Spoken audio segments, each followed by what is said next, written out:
friends, what's going on? This is another one with fun with Azure. This time it's ADF part 10. So this was the original plan. Let me just fill in what we did last time here in part 9. We did set up the key vault and we did add a secret, and I'm going to show you a bit more about this today.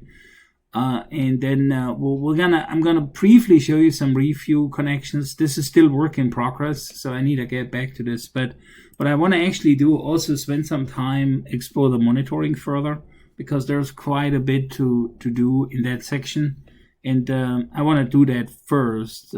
So we cover that. Again, playground architecture, right? I covered this slide multiple times in prior videos. And then here, high level, what we want to do and go from there. Okay, so let me head over. Let's get some hands-on stuff going. Real quick, let's do the key vaults first, and then we get back to it, right? So where's my beautiful resource group? Right here. And then let's sort by type. And then when I scroll down here, currently I have... excuse me, I have 3 of those key vaults, right? And let me just open 3 windows of the same so that I can easily show this. So I have one. Is that loading? I have another one. That's cool. Okay, so let me go to the first one. So this first one, dev project sample, I'm going to open this one up, and I'm going to go to the networking section here. So I basically want to switch between all of those at some point, but okay, finally. Then I'm going to go back here. Probably go top to bottom. That's the easiest way to get this lined up.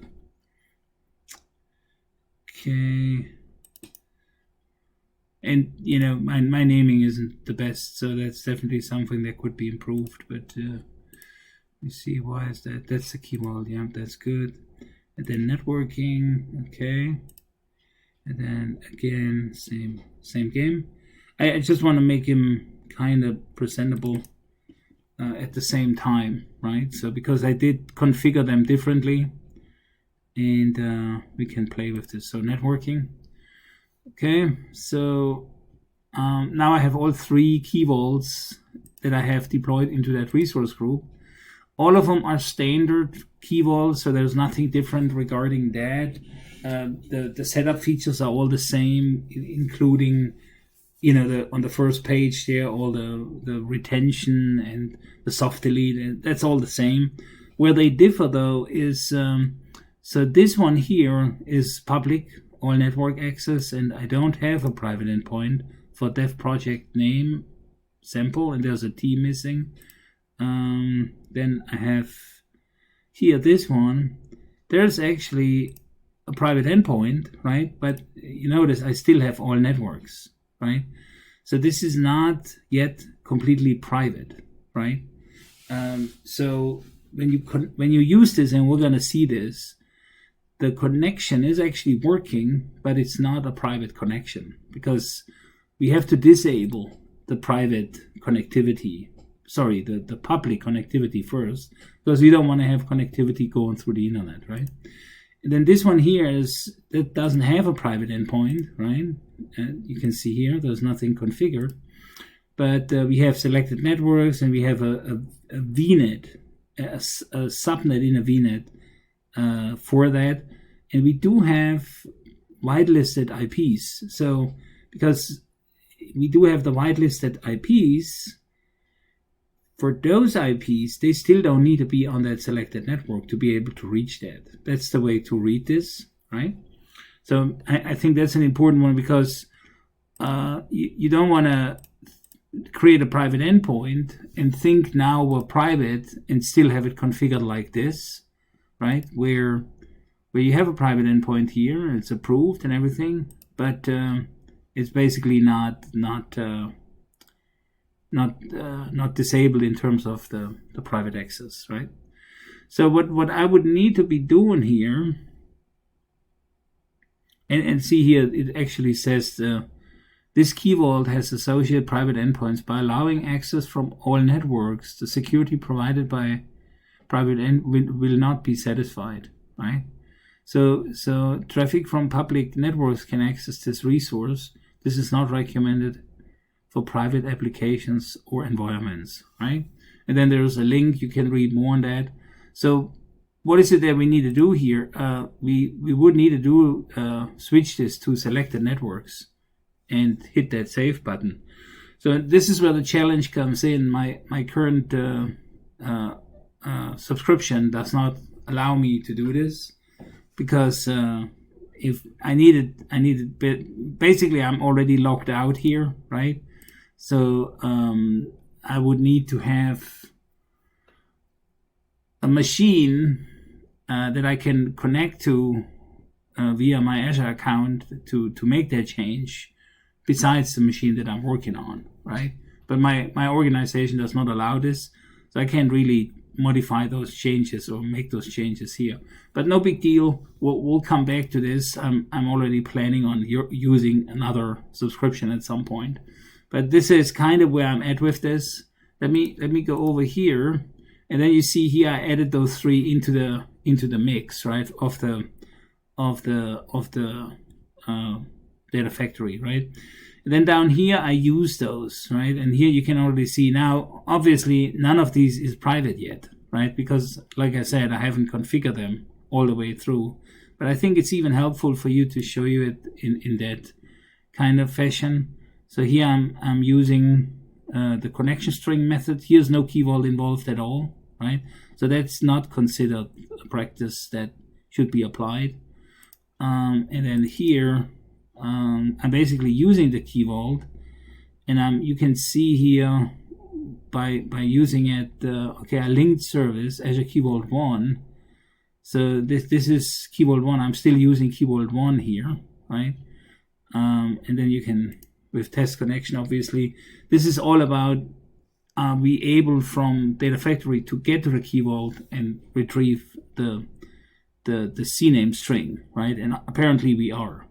And remember, this is possible. Let me show you that real quick, and then we'll cover also quickly the security underlying what makes us retrieve the secret name, right? This is where I use secret the key vault 3, right?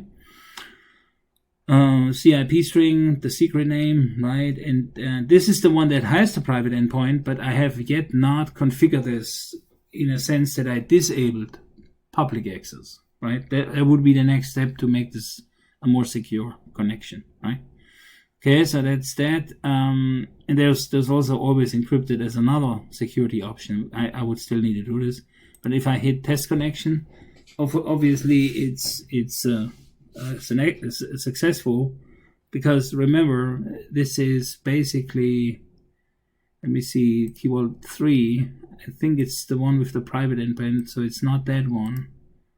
It's that one, right? So key vault alarm with private endpoint with PE, right? So this is that. So let's go back and just to verify real quick. This is key vault 3. So when I go here, I should see that key vault, and I do see it here. Okay, so that's all good. But just wanted to demonstrate this. Now, the other thing that I wanted to mention, in a key vault, there is that access policies, right? And remember, when we create a key vault, this application here, basically the data factory, isn't part of an access policy, right? So if we not adding this, and I can actually demonstrate this real quick, then this session here is actually quite interesting to you. So if we in here, and let me see if I can actually do this. There's a delete action, right? And of course we need to be able to remove stuff from a key vault. So this could be a scenario when you have like a data factory, and it was running against a storage account or something that you granted permissions on, but you no longer want to have the data factory now access to the secrets, right? So what you would do is then just delete this, and now it's important that we realize where we deleted from, right? This is project name. This is the WPE. This is the key vault 3, remember, from the other. And so if I go in here, this is where I want to delete it from, right? So let me scroll to the right, hit that delete, and I just showed you like a minute ago that this was working, right? In the data factory when I hit that button there to test the connection. So let me go back and save. That's also something really important. I think I messed this up the other day. If you don't save the delete and leave this page now, you're not gonna have it. And see here, are you sure you want to delete? And I say okay, right? So now that I have that access policy deleted, and I go back here to the data factory, right? And remember, this was 3, and 3 Azure Key Vault 3. This linked service for that Key Vault is used in SQL Server 3. So now I go here, and you can see there should be a link. The reference is here. So let's see if it's still able to retrieve that. It should not. So let's test the connection first. That should not work. And it does not. And that's just good. Let me go back here and see. Dynamic. Yeah, I mean, it has the value, but I can't really do anything here. One thing we can see, so this is, just want to make sure you saw it's not working now, right? After we deleted that. So now let me go back again and add it back in, right? And then, where is it? This is that, so add access policy. And typically I select like the profile or the template, key and selected management. Those standard permissions are good. I actually do not need the key permissions as far as I know. There could be something to be tested further, because typically you don't want to grant more permissions than absolutely needed. So select principal, unselected. So this is kind of the could be the confusing part. Here we're basically selecting a data factory. And I think it's, what's the name, def, ADF. Let me, ADF def fun. Okay, ADF def fun. I think I have 2 of them. This is the one, yeah. Okay, so select, and then add. So now we added the policy. Now I need to hit the save again, right? Don't forget to save, right? So this is that. Okay, and then let's go back here, and then let's go back to the linked service. It should be, where is it?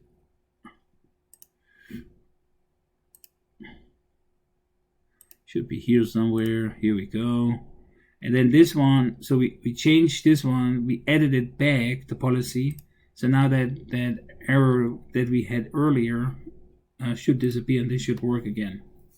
And it does. So this demonstrates kind of, or it does demonstrate that by adding a policy, we granted data factory access to retrieve that secret, and then the connection, the linked service for the SQL server is actually able to reach out, because remember, this is the connection string information to get to that SQL server. Okay, so this is that. I want to spend maybe 5 more minutes. Maybe this is a bit of a longer video this time, but 5 more minutes on the monitoring side, because this is something that I'm actively working on right now. So when I go into that data factory, and I make sure it's not going to be more than 5 minutes. So this is the data factory that I'm currently working on. And remember, this is scheduled, right? So I have a job running. Currently, it runs every 3 minutes, and I see those in the overview tab of the data factory. I see all of these pipeline runs, activity runs, trigger runs. See all of these measures, which is quite helpful for me understanding the overall pipeline of what it does. And think of it as a operations person, right? What they're looking at and stuff. So integration runtime here, this is definitely important, because if my integration runtime, remember, this is the agent that runs the connectivity to my SQL server, right? If this isn't up and running comfortably, we're not going to get data moved over quickly, right? And just so you know, because there was more activities than pipelines, right? I did actually change the data factory job quite a bit.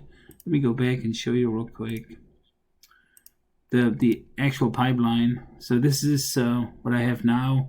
So it's still really simple, but here I copy it from that SQL server into the lake, the storage account, basically. And then here I have a data flow. Let me show you the data flow that basically just connects to that. I think it's a Parquet file, and then pushes this into the Azure SQL database, into a table. So, and I go here, then under the settings, well, here there should be some hint for the sync, right? And the sync here, there's table 3. So if I go open, then I should be able to Azure SQL Database 3, that's the linked service, right? And when I go edit, then you see that this actually points to a SQL authenticated, to a Azure SQL database, right? Not to a SQL server on a VM, because you also see there's the integration runtime is now a auto resolve integration runtime. That's the one inbuilt. But that's kind of how I authenticate. You also see that currently I do not use Key Vault, which is something that I need to change this anyway from a authentication perspective. I do not want to use that type of authentication going forward, like manually entered. What I want to do here is more like managed identity and stuff. So I need to have a closer look on how to configure this. But this is also quite important, and I'd like to focus a bit on this going forward. How do we set this up securely? Because there's so many options to do this. What makes the best sense? And sometimes you cannot do it the way you want to do it because there's other implications. But we should strive for highest possible security. So that is that. So I did that. That's why we have pipeline runs and activity runs, right? Because remember, with each pipeline, right, I have one pipeline that I have here. This is considered one pipeline, but I have multiple activities within that pipeline, right? So that's why. And I could have another pipeline in here, right, in the same data factory, and then obviously that would look even more busy over there, right? And eventually, this is definitely what I want to go for. So this is what you see in the overview. Pretty slick. I like that. One thing that I had in prior conversations is, if you have multiple self-hosted runtimes, how can you integrate the monitoring, right, into one location? And this is kind of where then Azure Monitor and Log Analytics comes in. And we did set this up here, okay? So I'm pushing pretty much all of this data into a workspace, and I'm using the Azure Diagnostics table, right? So this is that. And in one of the prior videos, I already showed you how to query this and stuff. So I want to do a bit more, because the other thing that I did in terms of querying it and getting the data out of it, the other thing that I did, and when I go to the workspace, is let me go to the logs. I probably need to do this next time, but I did add a lot more pieces that are monitored, and you can actually see this. Let me go to Azure Monitor real quick, and I know there's a lot of pieces that I kind of throw at you right now, but when I bring in the monitor, this is Azure Monitor, right? This is the overview GUI, and then I go to, where do I need to go? So diagnostic settings. This is related to, let me see if I can get this. I basically want to show you all what I have so far hooked up to log analytics. And let me see if I can get this resource group. The other day it was actually possible to do this. Wasn't here. Let me see. Monitor. See, that's why I need to record this, because I need to remember this stuff myself in 2 months, and then I can, if I find it now, then I can go back and watch my own recordings to remember, oh, this is what I did. Action, okay. Yeah, it seems like I need to spend some time here. There was definitely some way to show this all. Let me in the log analytics workspace, I think. Log analytics. Well, I need to go to the resource group. Let me go to the resource group, and we're probably way too long this time, but let me go here. Log analytics, okay. Right, and then under sources, I think this is where you, okay, data sources. Well, there you have the virtual machines, and I do have the virtual machines. See the self-hosted runtimes, they're definitely sending stuff over. I do have storage accounts, but I also do have the PaaS services, and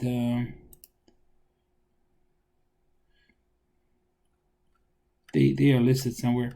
I'll dig a bit into this more and show you next time.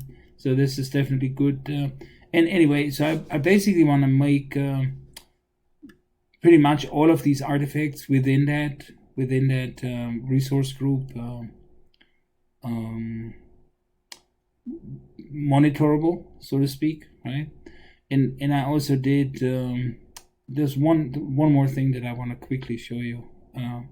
Data collection. There is a marketplace solution for monitoring. I need to scroll down here. See, there's a type now solution that I deployed, and when I bring this up, this one here, this is actually deployed from the marketplace, and quite helpful actually. This is out of the box. You don't need to do anything.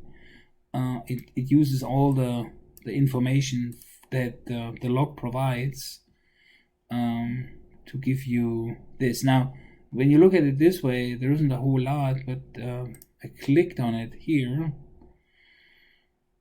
and then it brings up this one. Now, this is pretty helpful. And let me go through that real quick, and then we can wrap this video up, because I'm going way too long this time. All right, so this is and the other thing that I liked here is I can even limit this to like the last 30 minutes, right? So the last 30 minutes, and remember I have the schedule to run every 3 minutes right now. This is the shortest that I can do unless I do custom. But this is kind of cool because it gives me, insights into, for that data factory, what's going on here. So I have 12 runs, 34 activities, and then it breaks them down into the different activities. So procedure runs, data flow, copy data flow, and that's the data flow. Now, if you're not the developer of a data factory, this is kind of hard to understand. And frankly, the naming should be much better than the one that I chose. But this is quite interesting, and you have the count, and you can probably from here click into the details, right? And see, this is then where you get the predefined queries, and this is really interesting because now I can modify this slightly, right, if I want to, and then rerun it, and then I have the data here, right? So this is one of those KQL queries and one of those solutions that can be used. But this is definitely helpful, not just for using it, but also for learning on how this is actually built by dissecting it and getting back into it. All right, so way too long this video, but hey, it's all about the fun and collaborating and stuff. So hope you got something valuable out of it. I do want to dive a bit more into monitoring going forward, and I need to think about how I'm going to present this because there's quite a bit of moving parts to it, and monitoring the entire solution here is quite comprehensive and requires some extra work. So, but with the inbuilt solutions, you have at least a starting point. Okay, hope that was helpful. Have a good one. Cheers and talk soon. Bye bye.